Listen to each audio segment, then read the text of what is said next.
Fighting Yep. Hey. There were no other characters. Just those two. Are we talking music The now? events of Golden Wind all center around its fundamental thematic ideas, so I think it's appropriate to go through them step by step and see how can't these breathe. themes evolve and apply. Can't breathe. Giorno begins his journey as a small-time crook with big wishes that he's resolute to fulfill. This starting point is very important because he begins the story already being the embodiment of resolve. No, the embodiment? What?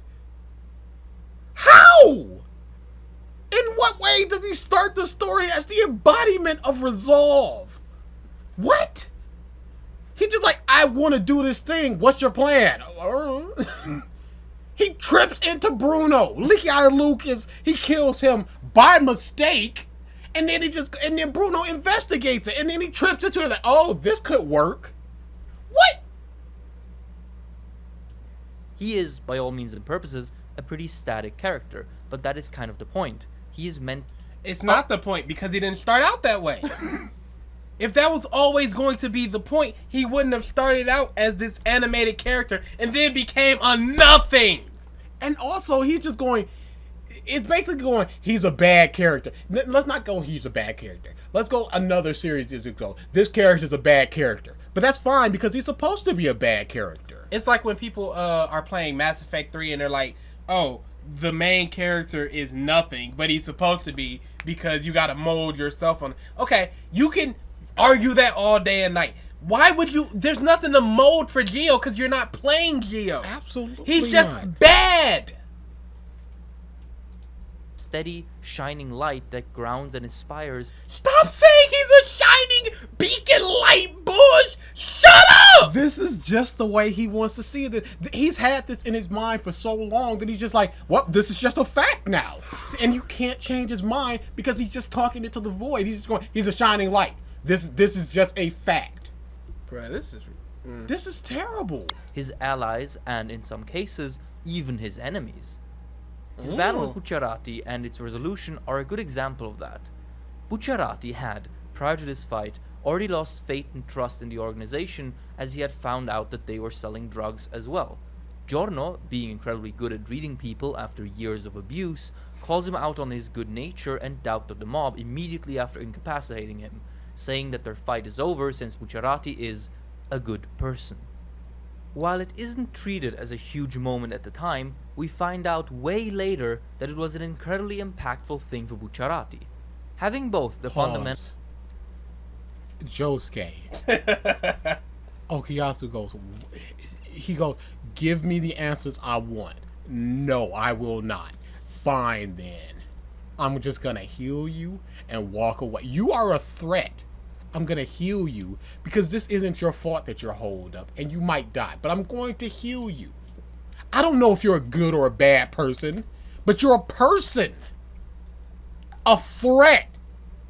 With an almost unstoppable stare. If only he wasn't And an I'm idiot. going to turn my back to you and save my friend. Thank you for not giving me information. Please don't try to kill me. Goodbye. One example of one other character doing a better thing. So much better. Dude, part 4 is just the better part 5. and the dissonance between those fundamentals and his alignment with Passione laid bare to him by an enemy that even refuses to fight him past that, woke him up and inspired him to live by his own ideals again, thus solidifying his and Giorno's plan to overthrow the boss. The boss also makes his first appearance here, at least symbolically. The heroin veins on the boy's arm are the first indication of his presence in the series, less a character and more a cancer on society that feeds on the misery of those who succumb to despair and anguish. Pause. What was one of the first scenes in part 4? Oh, it was a severed hand making breakfast. What's that all about? Find out in 15 episodes. Another example. Another one. Part 4 is just the better part 5. And so, Giorno uses that indication combined with his understanding of people's motivation and his shining aura of... Where does JoJo? Shining Where, aura. oh my gosh! Shut up, Shawnee. Where is Gio getting this? Where did he learn how to read people? He was abused. Didn't you hear him? So he learned how to read people. That's what his argument is. He said this. there's so many abuse victims. Like, I don't understand because we don't really know Gio's past. He was a kid, and then he was abused, and then the drug dealer man, and then it was like, and then the drug dealer man was like, "Hey, dude, stop beating your kid," and then he stopped, and then time jump, gold experience. stop doing drugs. Stop doing drugs. No drugs. There's a big gap. What are you? To free Bucciarati of his doubt and make him realize what it is he wants, what he call him really Bruno. wants and needs. To oppose the fate they seem trapped in and conquer Passione in the name of a better future. Giorno's trial by Polpo is less about Giorno's resolve in of itself and more about Giorno as a character. While we still do get glimpses of his resolute nature and his craftiness when it comes to achieving his goals, what is important to note here Craftiness. is how... Pause. How am I going to get this lighter out of here? Oh, I'll just turn it into anything. Okay. You can't let the lighter go out. Well, how are you going to get it out? You can't put it in your mouth. You can't put it in your drawers. I'll just turn it into anything because I can do that. I'm so crafty. I'll stick this lighter in some bread. Oh, hey, I'm a genius. the lighter went out. Well, I can light it for you again. Crafty. Okay. And this is just in Popo's trial, as we're talking, as you just said. Those are his craftiness. As a character, Giorno is defined by a duality between brilliant righteousness and devious malice and cruelty. He is, in a very literal sense, half Jonathan and half Dio. While Oh my goodness. What does he mean by cruelty? Because if you look at all the villains, most of the villains in part 5, they're all murdered. So it's not a trait just to him. Naranja just straight kills both members of the tongue part. He kills Littlefoot. The plan is to kill you. And Popo's just like, you a piece of Popo, so I'm gonna kill you. That's all. It was literally just you're a piece of shit. All of them kill people. How many why villains lived? Are just attributing this just to Giorno? Freaking Josuke again! He trapped a man in a book forever, and he trapped a man in a rock forever. For killing his grandpa and just for pissing him off. 15 minutes into this video. We've done an hour. Man, I thought we could get through it today. You really thought that, bruh? I did. Bruh. I'm like, okay, 1 hour, 3 hours. I thought it'd take 3 hours. Dude, our freaking our revisionists on Soup's Bats, that's like 4 hours of this that one. We did one episode that was 3 hours alone and we got through like 35 minutes. I thought. No. I legit thought. Let me use his fight with Cioccolata as the more prominent example, and don't worry, we'll get to that. The Black Sabbath arc is also quite important to this. While his goal itself is noble, he immediately contradicts that by not only showing his skills in pickpocketing, but also lying about not having a stand, continuously calculating what to do and say to put himself into the most advantageous position possible. These Joseph? Constantly lying. and to put himself in the best position. Giorno bluffed a man whose entire thing is card games. He bluffed the out of him, which is just lying. But only Giorno. He calculated the out of that fight. And he goes, whoa, my hand was glad I didn't look at that. That was such an amazing moment. very reminiscent of Dio. However, after Black Sabbath kills an innocent old man, we see Jonathan shine through. He sees this as an unforgivable offense and an act of pure evil that must be avenged. All heroes do this. Yusuke Urameshi in Yu Yu Hakusho pushed the kid out the way, and the people that run Death went, we didn't think you were gonna do that at all. And the people in the living world are just like, no, he was trying to pickpocket that kid or something. There's some kind of excuse. Nah, he didn't save him. But hey, let's keep it at JoJo Part 2. Joseph, I'm gonna kill this woman. I don't care. But then he does care, and he saves her. He tried to bluff his way out, and okay, but fine. He actually cares, even though he's literally a piece of Yet, what are the you method he talking chooses to about? avenge it ends up being way more Dio-esque. Additionally, this little arc lets us see Giorno through the eyes of Koichi, to have him confirm that this is indeed a real JoJo. And that Pause.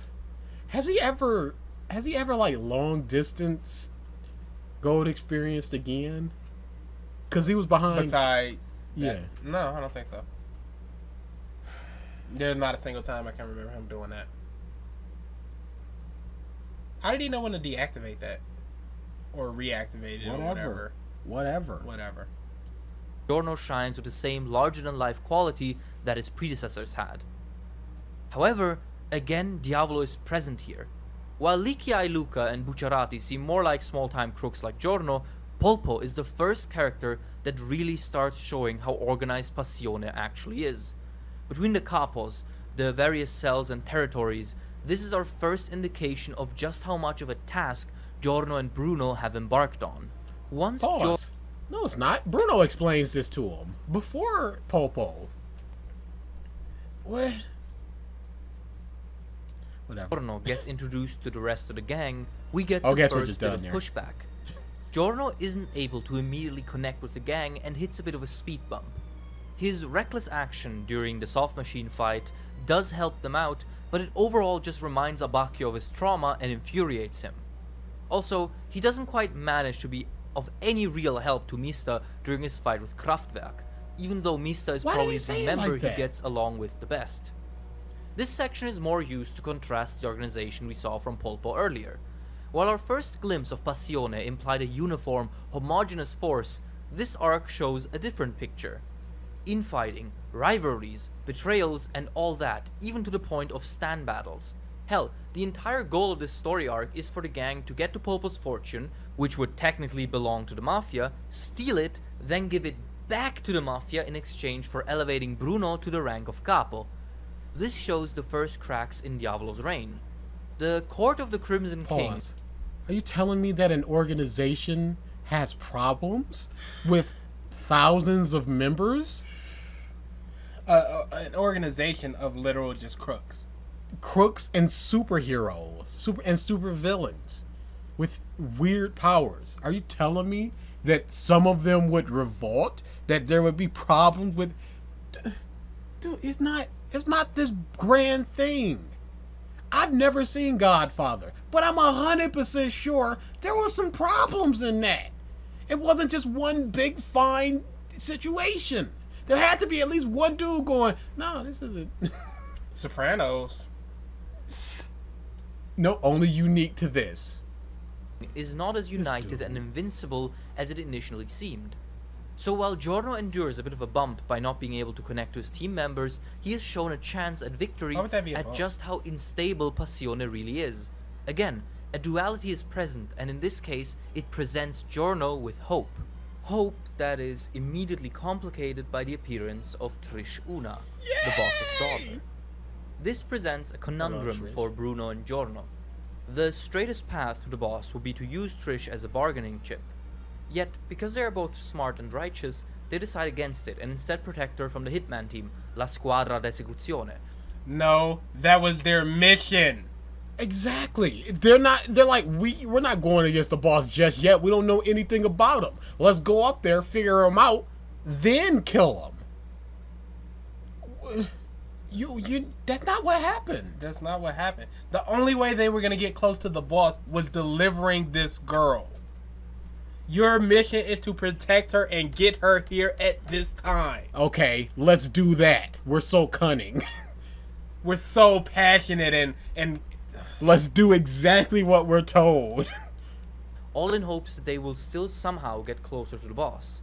This is important in establishing that neither Bruno nor Giorno would forgo a potentially fruitless endeavor if the only alternative is too risky and, well, dumb. But also, But isn't that the resolve thing?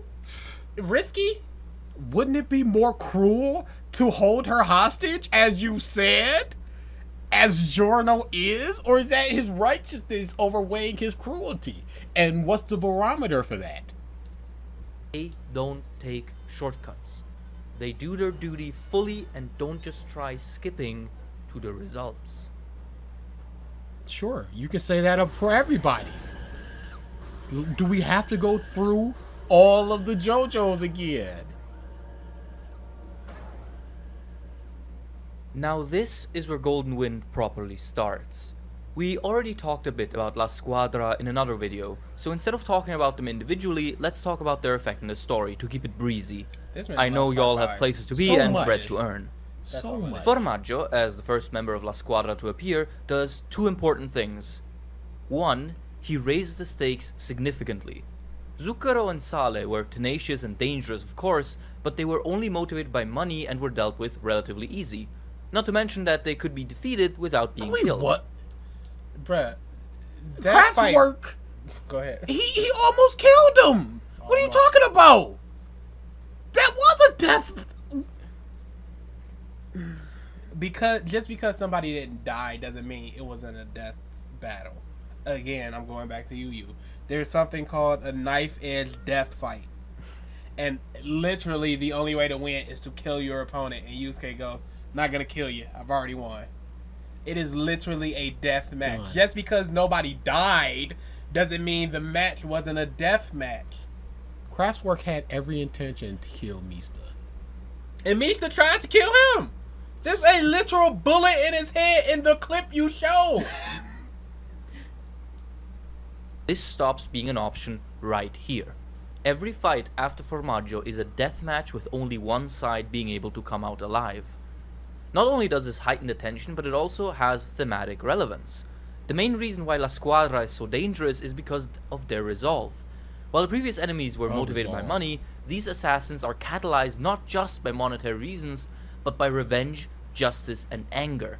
They want to avenge their comrades, and the resolve that gives them makes them far more dangerous. 2. You just said they were dealt with easily. So how are they far more dangerous than White Album? Oh man. This is probably the easiest fights they had. And you're going, it makes them more dangerous. This dude, it is so amazing that and especially Green Day. Green Day took out almost all of Rome. Yeah, Most of these people was just like a city block, a train. This dude was just like, I'm just gonna stand up here, kill everybody, and also kill you. And I don't mind that. Why? It's my mission. I'm not motivated by revenge. I just like doing this, and it's my mission. In this part! They didn't even have to go to a part Yes, 4 for that. And their strength establishes the terror of Diavolo further. The brutal warning they receive after Sorbet and Gelato's attempt to recover Diavolo's identity makes it 100% clear that this is an unyieldingly evil and cruel force that Bruno and Giorno will eventually have to face. After the idea of the organization got... Can you even read that text? Can you even read it? I mean, just look at him. Yeah, I meant. so thoroughly cracked by the previous arc, this bit re-establishes Diavolo as truly terrifying. This is enhanced by just how strong the members of La Squadra are. It gives the gang and us a taste of the type of power Diavolo commands under him, even if it is through these defectants. However, While Formaggio introduces these two core functions, La Squadra as a whole actually ends up fulfilling a third. They force our gang to steal their resolve. Oh. Are you telling me that their resolve wasn't stealed before? It was... didn't you say that Giorno did steal their resolves? What? I don't think their resolve was stealed until Bruno went, we're revolting. We're out of here. Absolutely. Because they were still like, I don't know. And then they went, yes. Yes. Now we're on this path, as opposed to our mission is to just take this chick up to this place. There were two people with stilled resolves. The rest of the group, they were just following orders. I hope he explains this and doesn't just leave it like, yep, point made. Fight is not only a grueling battle of life and death, but also a clash of the combatants' resolve. And every time they clash, the winner wins. No, it ain't! No, it big ain't! Part 3. Most of those people, there's no reason why they should have been left alive. But they were done so it's not like these dudes are not hard murderers. They just have a mission that they need to do. That's fine. There's no reason why freaking Alessi. He's a straight pedo and just like he could melt somebody into nothingness in seconds. There's no reason why he should be alive. But all of a sudden, now it's death matches because people start dying. There were death matches before, they just didn't die. Freaking Mariah should be dead. She was crushed between two cars. It was like, nah, she's fine. No, she ain't. Hardening and evolving their resolve. Oh, I'm gonna pause again. This is something that happens a lot in manga, anime, whatever. Somebody is introduced, people get attached to them, and then they die. And it is a very easy way to up the stakes or get some type of emotional resonance out of the audience. One Piece did it without killing people for decades. Mm-hmm. It's like you can get this stuff. The stakes can be as high as possible without the need to just kill everybody. Without every fight needing to be death fights. People don't need, and again, people don't need to die for them to be death fights. Absolutely not. But once people start dying, then I would start getting serious. Frieza did not die in the Battle of Namek. Was that not a death match? Was the match not designed for one of them to die, period? Frieza went, I'm just gonna kill everybody. Blast into planet. Ebony Devil went, I'm gonna kill you, Ponarap, and then I'm gonna kill everybody. How is that not a death match? That's Ebony Devil. A nothing stand. Death 13. Additionally, on more than one occasion, the catalyst for that hardening is not just La Squadra, but also Giorno. Giorno inspires each and every member of his team except Bruno, who is already smitten, and Narancia, which will be important in a bit. He forces Abbacchio to begrudgingly accept him as a competent member of the team, and impresses Fugo with his tenacity, all in the Man in the Mirror fight. He also ends up showing me. That's why that fight sucks!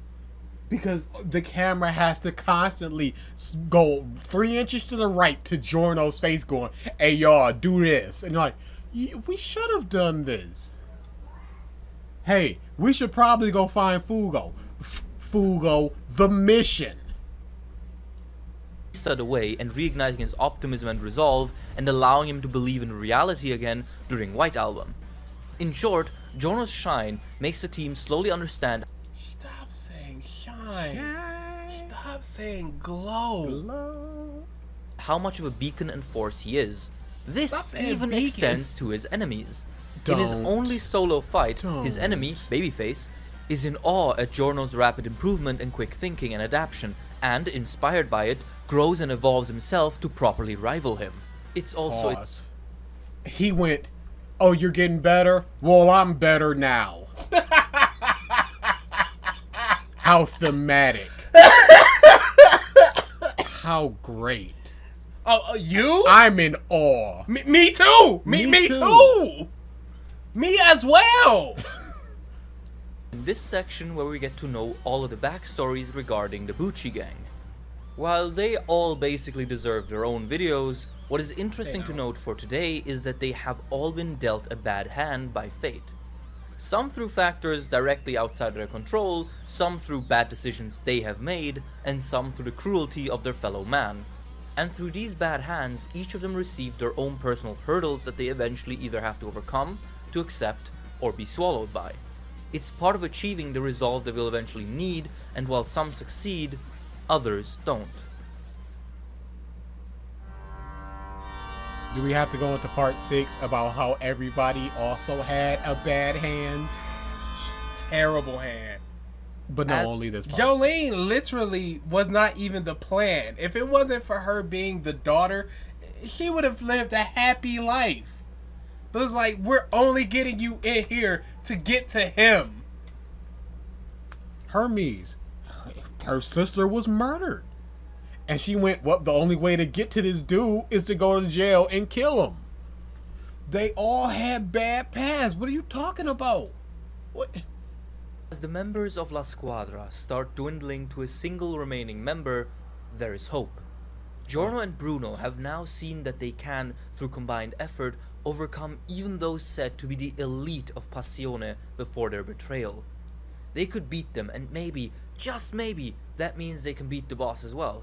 He is closer than ever before. They have earned his trust. They have proven their strength. They are almost at a point where they can challenge him. Right?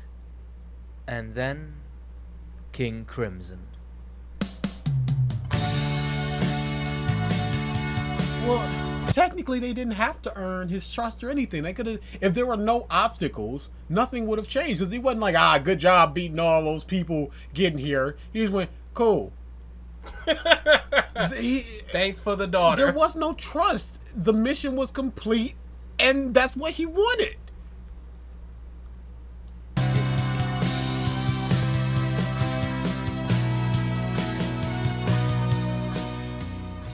This is the moment when all hope is lost. Bruno and Giorno, together with the team, overcame any obstacle they were faced with. They worked hard, they were smart, they persisted. But of course, that is not enough to overcome fate itself. Additionally to getting overconfident, Bruno specifically makes one crucial mistake.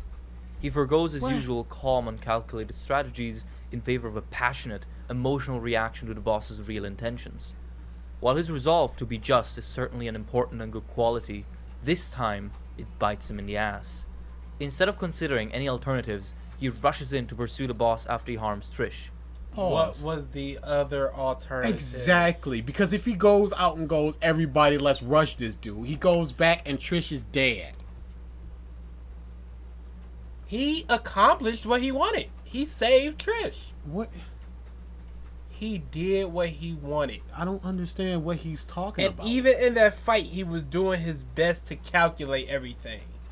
It wasn't about an emotional response. It was, this is what I want to do. This is what I need to do right now. Dia goes, leave now, and you'll be cool. If he leaves then, goes all the way up there again, Trish is just dead. Murder. So plan A is save this girl who has nothing to do with this, who's very similar to your circumstances, and then figure it out. What are you... I don't understand his point here. If he would have calculated... Okay, let's say he stops and calculates. What is there? What's the calculation? What is there to calculate? How do I approach this situation? Because he did calculations in the approach of the situation. The only thing he would have had to do was stop and think whether he should go save Trish or not. And that's not an option. If he's a quote-unquote good person like you and Gio think he is. In other words, he skips the last leg of his mission and attempts to gain the results immediately. What was the last leg of the mission? He was at his final destination. He was there. I am here. I've got it now. I meet the boss. That was the mission. skips into the result. I guess the results is killing the boss, which as opposed to just meeting him. So instead of going to meet him and then be like, let's figure out how we can oppose him and beat him, it's just like, I have to go fight him now to get Trish back, which is skipping to the results. But at that point, his thing was save Trish, not kill a boss. Killing the boss was a result. If I can kill the boss as I save Trish, that's what I want. But his whole thing was, chopped in half, time to zip away. He wasn't like, yeah, time to still fight the boss. Yeah, you're right. His result, he wasn't trying to skip to the results. He wasn't trying to beat the boss. He was trying to save Trish. Of course, Fate responds with a brutal crimson fist right through his abdomen. This single punch destroys everything Giorno and Bruno had been working towards. No, it doesn't, because they still got it. It didn't destroy nothing. I mean, Bruno died. But other than that, they got Trish back. They beat the boss in a couple days. What changed? What changed from that punch besides his life? Nothing. More tragic when you consider that up until now, Bruno seemed like a perfect encapsulation of what being a resolute leader means, even more so than Giorno in some aspect. Even more so than Giorno.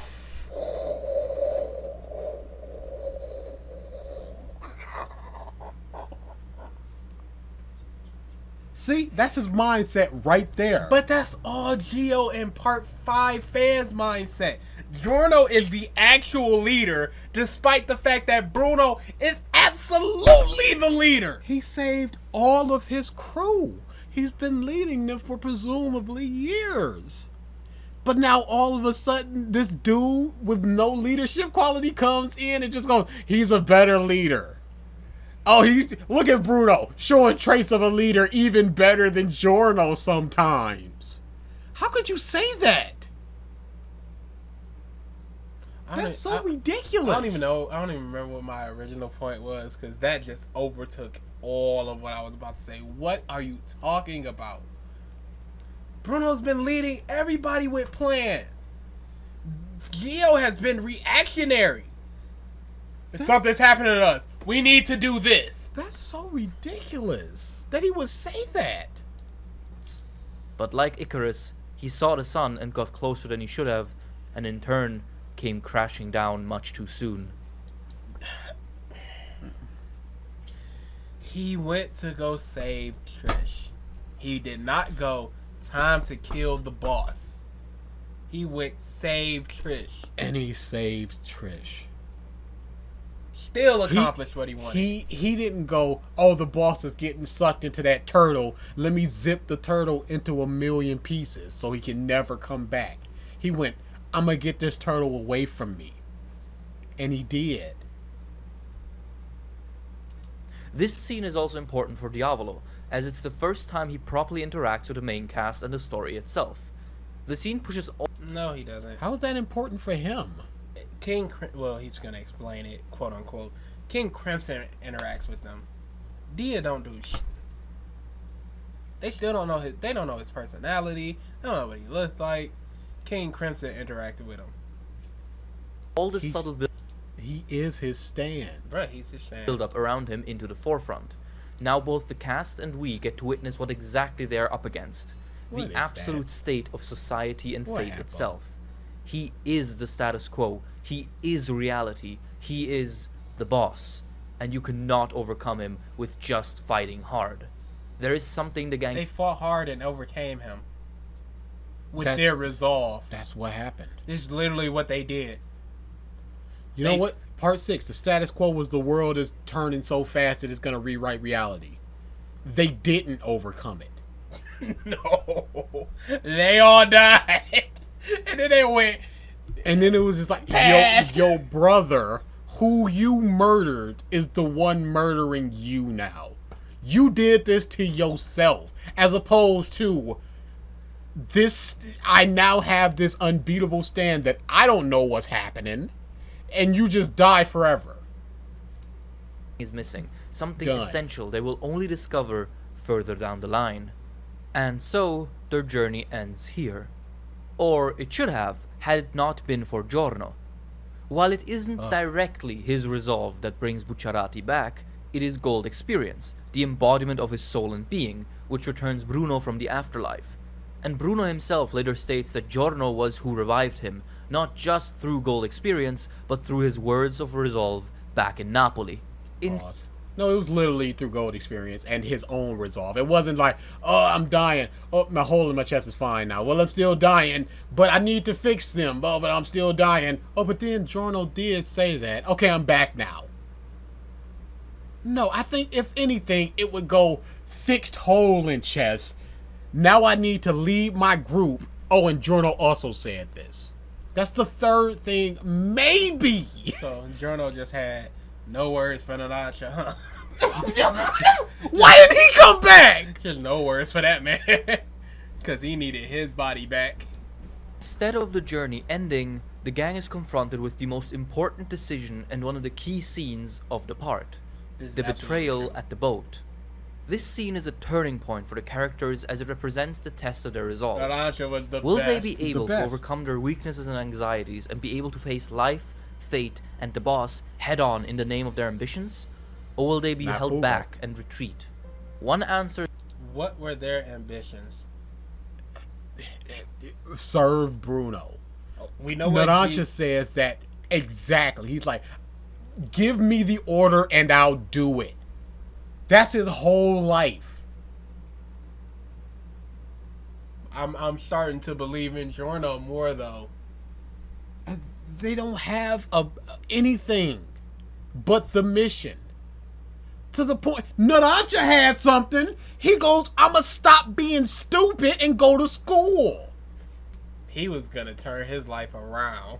He had something. Boy, I knew that death flag. I didn't. I felt that, boy. I did not. You don't just out the blue. I'm gonna become smart. I'm gonna go to school. I'm Exact- gonna get Dude, my shit together. I like Narancia so much. I'm like, yeah, you do that. And then I'm thinking in my mind, like, as the ending goes, they're just like, here's what Narancia's doing. He's all in school. He's getting made fun of, but he's trying. That was my mindset. I'm like, yeah. And I had tunnel vision. Just the other logical. And so, one by one, all the members steel themselves and decide that their trust in Bucciarati and his actions overshadows any fear or weakness. One by one, they board the boat, steps empowered by resolve. Pause. That wasn't Narancia's reason for going. He went, Trish doesn't deserve this, just like I did. It had nothing to do with Bruno. He was swimming going, Trish is me. He was gonna stay behind. So, unless you're going to bring that up. One by one, except 2 members. Okay, there you go. Fugo is still plagued by his anger issues, but more crucially, he is unable to hate trust and believe in himself. He hates his stand, Purple Haze, and thus despises his very being. I would Out of the too. entire crew, he is the only one who doesn't accept neither himself nor his stand, and consequentially, his resolve and conviction suffers. He's unable to put belief and resolve above logic, and so makes the logical choice: not to oppose the boss. He is Pause. the weakest link of the team.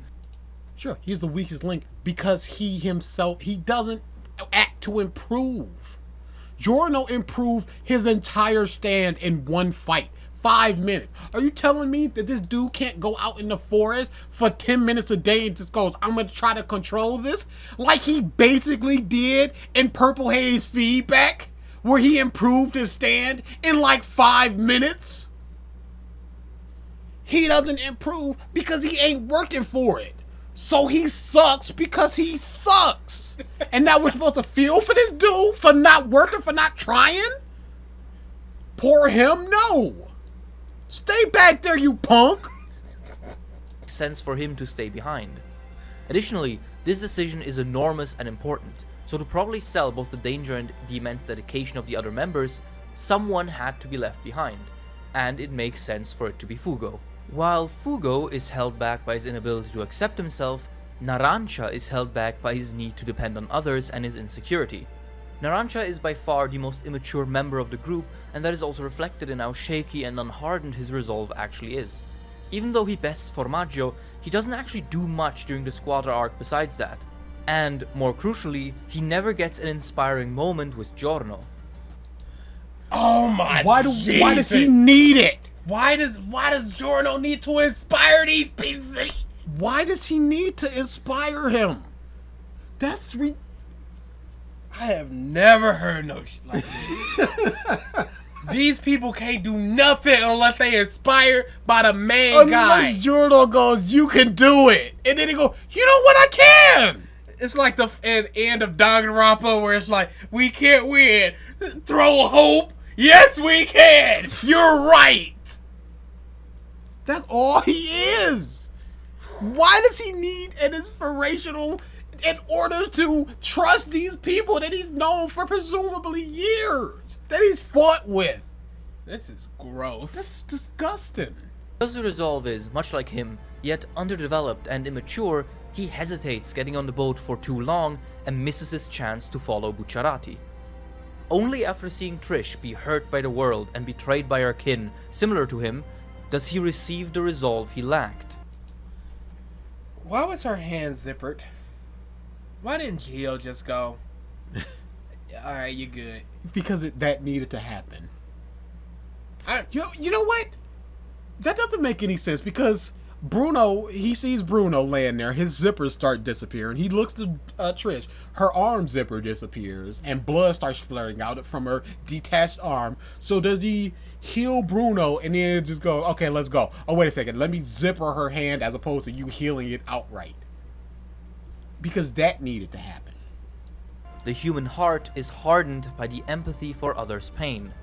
Narancia Wouldn't that be softened? is, after all, a sweet boy who hides his real nature and acts out in an attempt to be noticed and elicit a response. And so, with his new burst of resolve, Narancia departs with the others and they begin their desperate struggle against fate. Wait, he's not a sweet boy. Pause. He has anger issues out the wazoo. When Formaggio goes off you and then tries to attach them, he does. I almost called him Lil Bomber. Aerosmith freaking shoots up the car and then starts kicking the car. Just because he's so blinded by rage.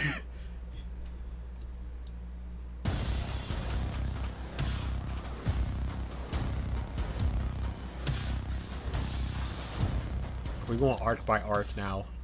Narancia is the first one to get tested by fate. Yes, He may have had a rush of determination at the sight of Trish, but he hasn't proven himself yet. And now that they are actively opposing fate together, he has to do it quickly. Why? Why? What? Why? He has his resolve. You've just said this. Why does he have to test himself against? I don't know. Whatever. This is precisely why the first arc after betrayal focuses on doing exactly that. Clash and Talking Heads is probably my least favorite part of Vento Aureo. Oh, piss off! Bruh, Clash and Talking Heads was great! I love that fight. What? I love. I Babyface! was just about to say, how is You know why? Because it involved Gio. Oh my goodness. Babyface was terrible. It was a fight of two people that can do anything, doing anything. Man in the Mirror? Man in the Mirror was legitimately terrible, and I don't see how that could not be bottom two, only beaten by Babyface. The boat dude that I don't even remember his stand. I don't remember his stand. I don't remember what it did. I don't remember his name. I think it shrunk people or something. Okay, yeah, you got a hole in yourself and then you flattened out. Okay. I don't remember what it's called. Bruh, I'm gonna have to take your word on it. It's a very clear function. Finally let Narancia show that he is a worthy member of the modern Crusaders. He is. He always was. Yeah, he did what he needed to do. His mission was don't let people find out about Trish, and he did everything in his power to do so. Even though he's stupid, even though he's impulsive, even though he was outmatched, even though he almost got killed by a giant spider, he did what he needed to do to the best of his ability. And they trusted him enough to do so. The arc creates the perfect conditions for such a test. During the Formaggio fight, Narancia could basically just brute force it. However, when No, he didn't. He had to figure out how. You know what? faced with the best couple, that simply isn't an option. He is put into a situation where he cannot expect. So pause. This is the best couple. This is the perfect way to test his resolve. It apparently worked because you're talking about it. Why is this your least favorite part? Yeah, I was just about to say, well, how is this your least favorite? Help or reassurance from anyone, and more importantly, has to patiently think and push forward meticulously, thus facing his weaknesses. When he finally confronts Tiziano and then refuses to buckle under Squallow's attack, it's more than just a cool moment. It's him demonstrating that the hesitation he showed at the betrayal has been completely washed away by his resolve. All his issues and shortcomings have flown away. Nobody hesitated in their fights. That's not where the hesitation comes from. When they fight, they have their resolve to win the fight. No, but it only matters in this moment, you see. We're only looking at this moment and not Bruno going, I'm gonna jump off this train with you. A similar treatment is given to the final member of the team, Trish Una. While all the other members have shown their resolve and their determination, Trish has, understandably, been mostly a background character and, in a way, even a sort of MacGuffin, an element that only catalyzes the plot without really being part of it in any substantial way beyond that. However, maybe exactly because of her relative unimportance as a character, her test of worthiness is by far the most crucial. Giorno, the shining light of resolve. Oh! It's like honey. Just drink it up. Oh, just pour it directly onto my wounds. It'll heal it. Bruh, It's Giorno. It's fine. this man is peppering in this video with shining lights. This man, it is a perpetual penis in the mouth. It's just hot glue there. Every time he tried to take it out to talk to somebody else, Giorno just starts wagging it. He's like, oh, right, I am supposed to be sucking your penis. I feel like this is like where this dude has never had any opposition to this line of thinking. Because most people like Giorno in this part. So we go, Giorno is such a shining example. People go, yep, sure is. And he doesn't have that opposition. So this is just all this crap just coming out. I would never speak about a character like this. Especially one where this is patently false. I wouldn't speak about Superman like this. And that's how people see the man. He loses both of his arms in his initial clash with Notorious B.I.G., incapacitating him and, more devastatingly, disabling his stand permanently. Pause. He had a plan to make his hand heal already. Plus, Bruno went transferred over here and he went, no, it's no time. When there was plenty of time. When there was plenty of options. He just did that just to do it. Just to be the hero. Just for this moment to happen. This is such a weak part because these things need to happen in order for this to happen. Yet, they are given one tiny sliver of hope in the form of Giorno's ladybug, and it falls onto Trish to defend it. And in this stressful situation, in this desperate struggle, she finally awakens to who she really is, and in doing so, activates her stand. I Spice love Girl. that shot so much. Diavolo inadvertently saved Giorno, Spice since his Girl. daughter and her resolve is the only reason Giorno doesn't become permanently incapacitated during the plane fight. However, it is also his... Pause. No, it's Giorno, it's Narancia, and it was also Mista who would be permanently incapacitated. But you only bring up Giorno. You see, because they all got attacked by him. But he only brings up Giorno. Because he's the only one that's important. Who is that?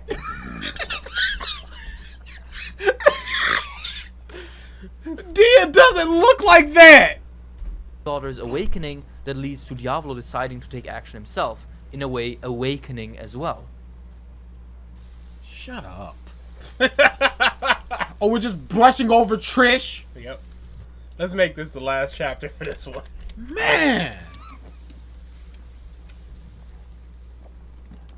Risotto Nero is mostly a background character throughout Golden Wind. However, once the gang reaches Diavolo's a Albania, background he character! takes on a very crucial role. Throughout. He drags the boss out into the daylight. Both in the anime and the manga, he is the one that brings the bizarre nature of the boss's identity out in the open. Not only that, he nearly kills him as well. This is because La Squadra, as a whole, has demonstrated all the qualities necessary to overcome fate. They were resolute, brave, strong, resilient, and they made many, many sacrifices. Sacrifice is the one ingredient Bucciarati's gang has so far lacked, and because Why? You know what? They don't need to sacrifice because Giorno can just heal them. They try to sacrifice. He cut out his tongue. If he wasn't healed, he would have just been tongue out forever. Mista riddled himself with bullets just to go, hopefully one bullet hits you. What are you talking about? He's ignoring stuff to make his point. And it's pissing me off. of that, La Squadra comes as close as no one else to their goal. Through Risotto, their spirit and their resolve almost win. But they make two crucial mistakes. One, they are motivated by revenge. What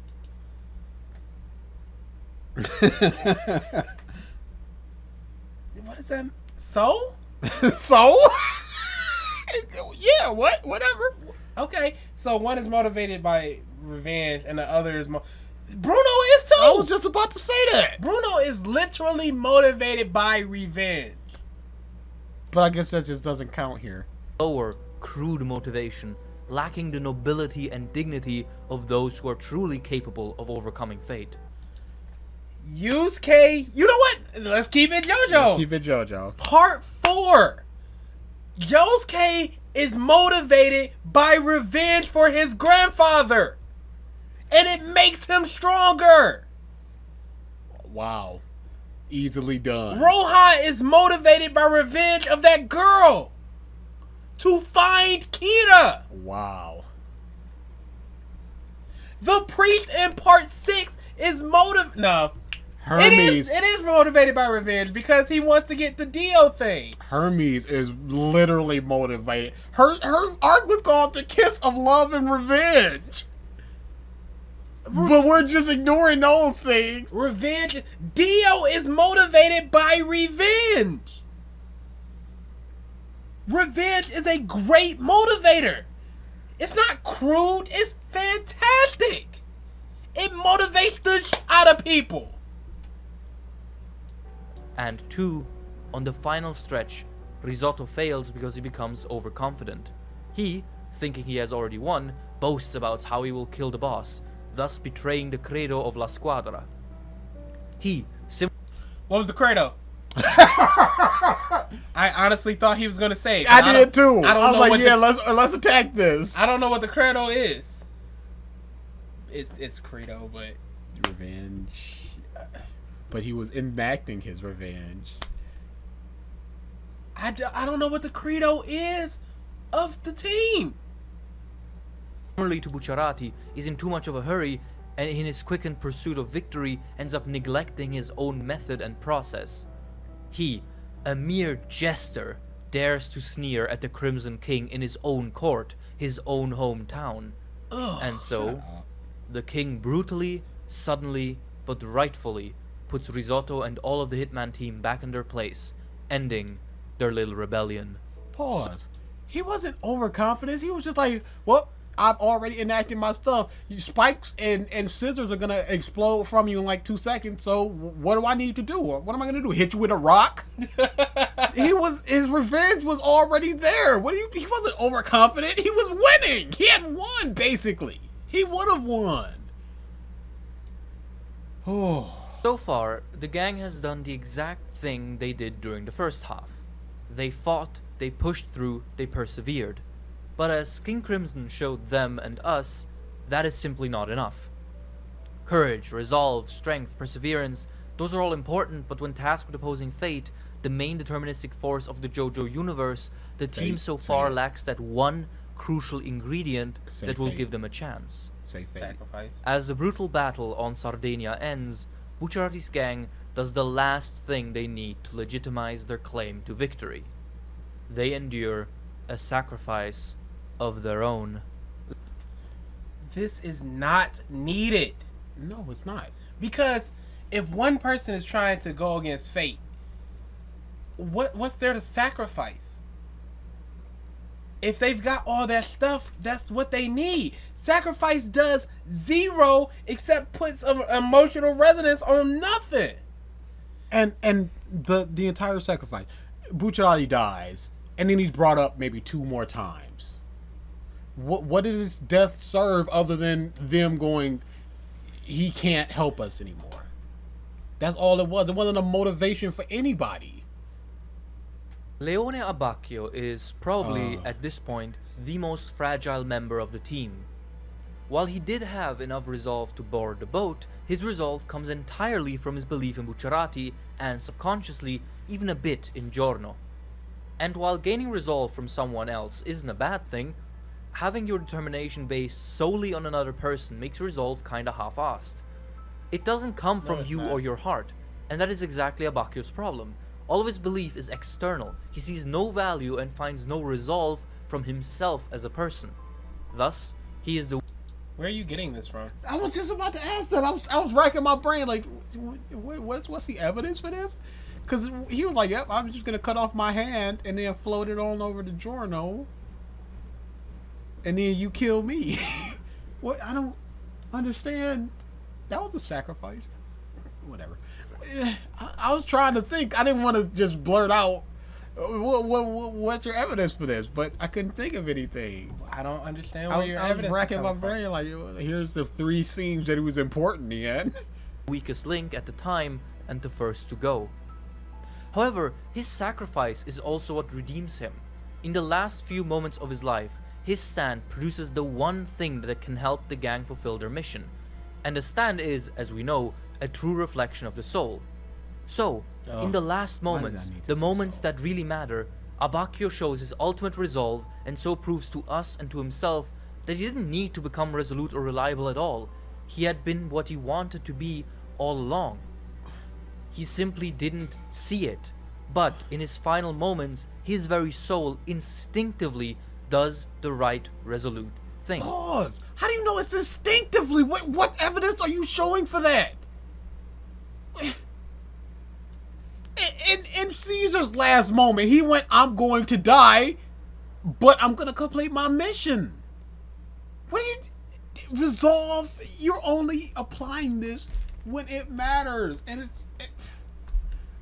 you're bringing everybody else down in order to just prop this stuff up. Like, this is the only time it happened, y'all. Before his sacrifice, the gang's goal was clear, but their method wasn't. They just knew they had to find a way to defeat the boss, but they had no idea what it exactly was. So, if they would have found a way without his sacrifice, what would have changed? What? If Polnareff just contacted them. What changes? Oh, nothing? Oh, he was just been there, not fighting because he's not a fight stand? Oh, okay. He would have literally just been standing there. There's no way that he could have helped in any other fights. His usefulness was there. And it ended. So did his life. Only through Moody Blues do they see Diavolo's face, and only because they start looking for that face, they get contacted by Le Monsieur, and only through him do they gain access to the power able to defeat Diavolo. Again, Diavolo does the immediately rewarding thing, killing Abbacchio, but because he rushes and skips to this result, he ends up leading the gang to the truth through Abbacchio's sacrifice. How did he skip and... What was the non-shortcut way to do that?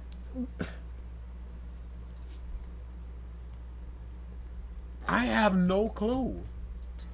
In a way, he saw a problem. This dude will literally find my face, kill.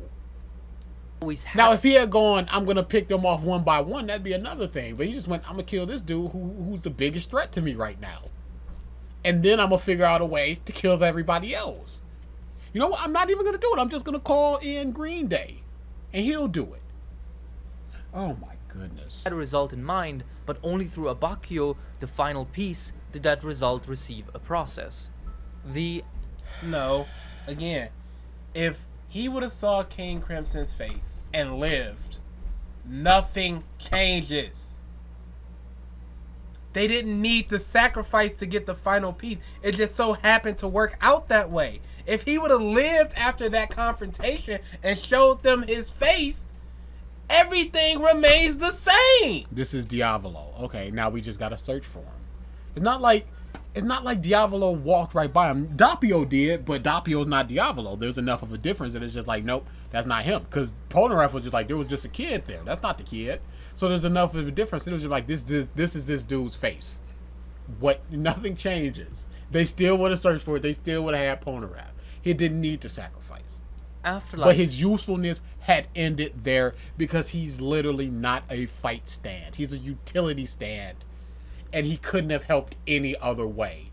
Life scene is, in my opinion, one of the most thematically important scenes Oh, in all of Part 5. Theme. Abacchio's partner delivers a monologue that concisely summarizes the logic by which fate operates and how it favors and disfavors the souls under its command. By focusing on a result and only on that result, you begin looking for shortcuts. And those shortcuts might seem that they lead you to that desired result, but in reality, all they do is make you lose sight of the truth. The truth... Pause. I want to become a doctor. I'm going to become a doctor. What way do you become a doctor? You go to school, you learn how to become a doctor. Wait, is there a shortcut to you? Like, yep, here's an idea. Just become a back alley doctor? No. There's one way to get the result that you need. What are you talking about? I want to go to the store. You go to the store. But no, there could be many results for a doctor. You could just fake it, I'm sure. No, you can't. Some type of documentation. No, you can't. Faking transcript to get into school. You could pay somebody to go to the store for you. But you still get the result. You got your chips. Yeah, but it's a shortcut because you didn't go. So what? I'm eating chips. Are you telling me that if Giorno couldn't press a button day one and be like, I'm the boss, he wouldn't? Oh, yeah, he definitely He would've. would. If there was a secret, this is the boss button, they would have went, they would have been mashing that. If Popo went, you look like the boss, you're like, well, I am the boss. But, okay. Oh, the boss just died of a heart attack. There's no way to check this. So I guess you are. No more drugs now. No more drugs, the boss says. The end. What are you talking about? Earned and justified result of your actions can only be reached by performing those actions in a complete and consistent manner. That is what it means to have resolve, and this is what you need. No, it doesn't. No, it doesn't. If you want to carve out your life and your truth within the many twists and turns of fate. And I love this scene, not just because it encapsulates everything you need to know about Vento Aureo's themes, Pause. but also... He didn't explain why the Nanantia tongue thing was his least favorite. Never once. Maybe that was important. How can you love this? This is that old bullshit where they go, here's their whole backstory and stuff right before they die. Like, well, maybe that should have happened before so I can care about him, because I don't give a about Abacchio. I don't. No. I hate Fugo. I care about him. Abacchio is just like literally whatever. And then he died. But not before this sprinkle of a backstory, though. Is incredibly isolated and separate. This scene has basically nothing to do with Diavolo and his story. So to have these ideas be... Pause.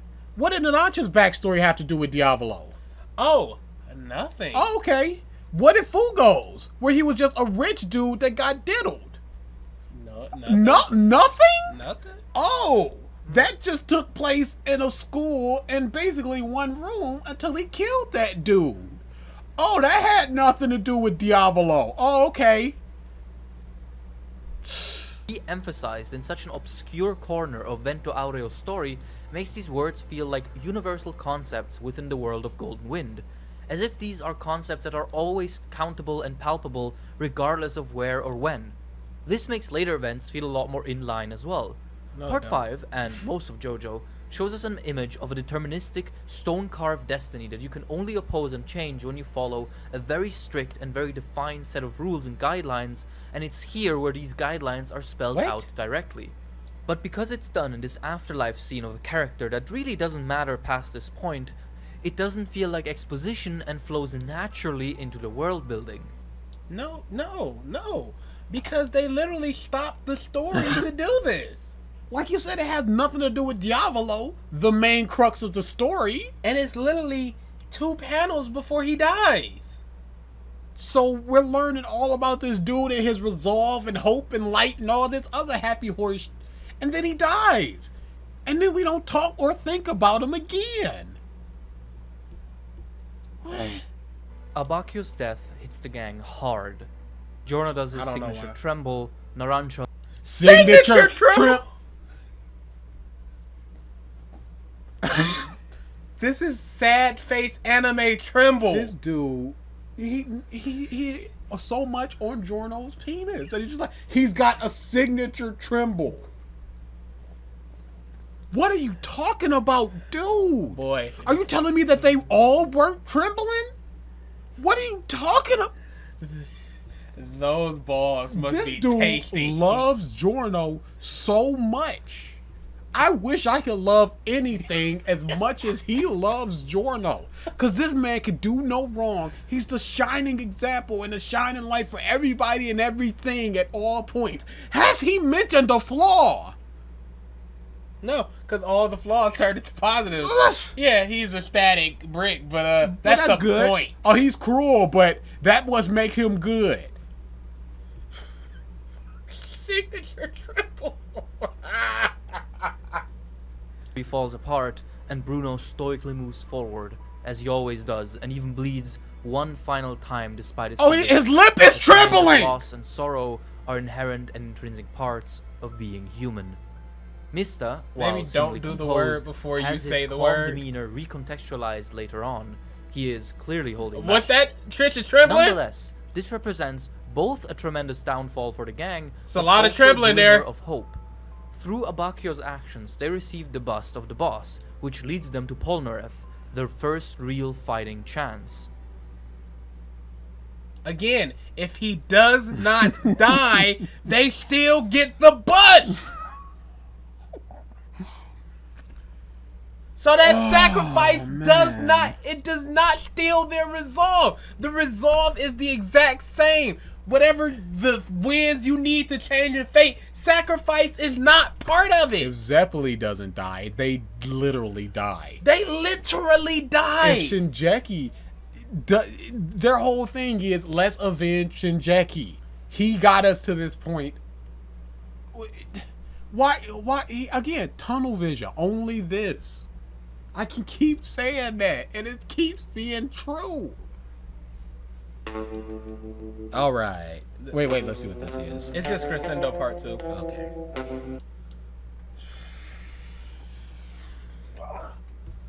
I'm not particularly enjoying this video, and I don't see how people could. Correct.